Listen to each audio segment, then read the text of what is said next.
Magandang araw po mga kabarangay. So, nandito na naman po tayo upang mabigyan natin ng kasagutan ang tanong sa atin ni Mr. Tupakin Duldulaw. So, bago po ang lahat, mag-intro muna po tayo.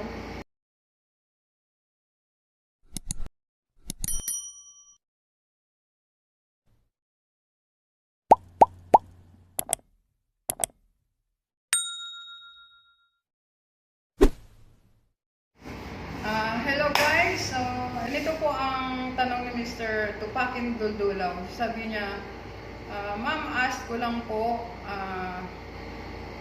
butante daw siya sa kabilang barangay. Ang tinitirhan niya ngayon ay ibang barangay naman, pero isang city lang po. Yan. So, Mr. Tupakin Duldulaw, may advice ko lang po sa inyo. Hindi po hadlang ang lugar na kung saan po kayo bumuboto kaysa dito sa lugar na tinitirhan nyo, na kung saan pwede po kayo makakakuha ng Barangay Certificate of Indigency. Kaso nga lang po, meron pong policy o meron pong patakaran ng isang barangay. Ang isa sa patakaran nito ay kailangan po naninirahan po kayo sa barangay ng hindi bababa sa 6 na buwan. So, yun po, pwede po kayo kumuha ng Certificate of Indigency. At ang Certificate of Indigency na kukunin nyo po ay na yung kung saan nyo po gagamitin. Yun po yun.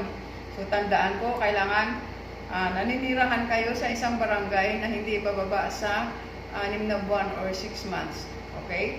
And then, pangalawa po, meron po naman option na ewan ko lang din po kung binibigay po sa ibang barangay ito. Kasi pwede naman po na hindi, halimbawa, hindi po kayo abot ng 6 months. Then, kailangan po ng Certificate of Indigency. Kasi ang isang remedyo po doon ay humingi kayo ng sulat sa inyong landlady o sa inyong landlord para magpatunay na kayo po ay nakatira sa ganitong barangay. At doon kayo naninirahan sa kanyang apartment o bahay. Yan. Pangalawang option po yan.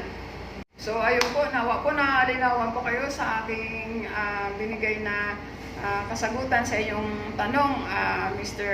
Tupakin Duldulaw.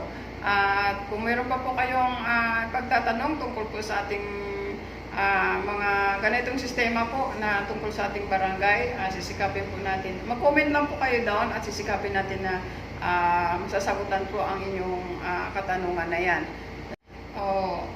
Bago po ako tuluyan magpaalam, nais ko muna po mabatiin si Mr. Tupakin Duldulaw sa kanyang tanong doon sa post ko na about sa barangay Certificate of Indigency. Salamat po sa inyo, sir. At sa mga patuloy na sumusubaybay sa aking mga video, maraming salamat din po sa inyo. Sa mga supporters, mga friendship dyan, mga followers, shout out po. So hanggang dito na lang po ako. Maraming salamat. Thank you for watching. Bye-bye.